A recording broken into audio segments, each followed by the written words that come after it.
И теперь поговорим непосредственно с тренером, который и подготавливал этих участниц к прыжкам. Сергей Анатольевич, вы довольны выступлением своих подопечных? Ну, не с всеми, конечно, я доволен. Ну, в основном девчонки и мальчишки очень хорошо прыгают. А сколько у вас подопечных сегодня выступают и на каких трамплинах? Трамплины 20-метровый, К-40 метров и К-60 метров. В принципе, дети выступают, мои дети выступают на всех трамплинах. Ну, где-то в количестве 20 человек. А ваши подопечные на международных конкурсах какие-то места завоевывали уже?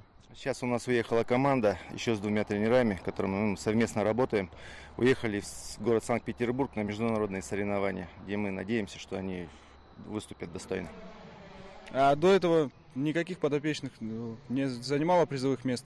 Нет, наши дети еще маленькие. Мы зимой выезжали в Россию также на пермское турне, где были 4 старта. И наш мальчик Данил Васильев выиграл это турне. Вы детей тренируете в каком возрасте? Начальная подготовка. Дети приходят к нам, и мы с ними начинаем заниматься. Допустим, до 90-метрового трамплина мы их ведем полностью. А возраст спортсменов меня интересует. Стараемся набирать детей 7 лет, но к нам приходят дети помладше и 5-6 лет. Мы все равно с ними занимаемся.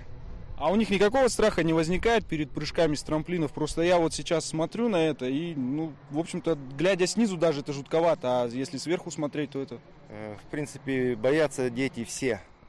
Если бы они не боялись, они были бы все олимпийскими чемпионами. Даже олимпийские чемпионы все боятся прыгать с трамплина. Но кто-то перебарывает этот страх, кто-то нет. Кто-то выдерживает у нас этот вид спорта, кто-то, дети, есть дети, которые не выдерживают, уходят в другие виды спорта. Но основная масса остается. Больше переживает и боятся родители у нас, чем спортсмены. Детям очень-очень сильно нравится. А как со страхом родителей боретесь? Как-то же их успокаиваете все равно? Всех родителей мы не можем никак. Есть родители, которые соглашаются потом с нами, а есть родители, которые забирают детей и уходят от нас. Спасибо большое. Это был тренер, который, собственно, и готовил участников к выступлению в сегодняшнем соревновании.